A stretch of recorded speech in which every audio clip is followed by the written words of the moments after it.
пятницу вечером правительство Узбекистана подтвердило, президент Ислам Каримов мертв. Официальное сообщение зачитали в эфире государственного телеканала.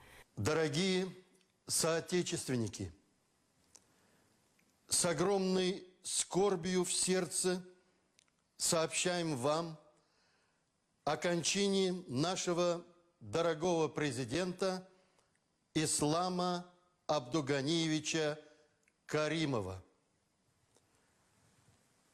Ислам Абдуганиевич скончался 2 сентября 2016 года в городе Ташкенте вследствие перенесенного им острого нарушения мозгового кровообращения, инсульт, приведшего к необратимым изменениям головного мозга и полиорганной недостаточности.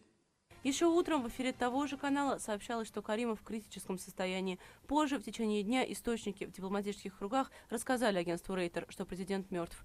За несколько часов до официального подтверждения свои соболезнования узбекскому народу выразили премьер Турции и президент Грузии.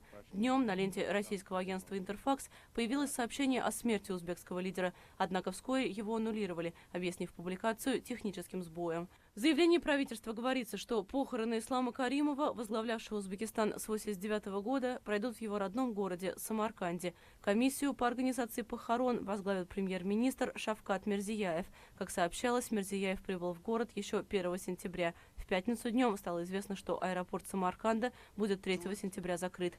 По данным агентства Фергана, тело 78-летнего политика уже доставили в Самарканд.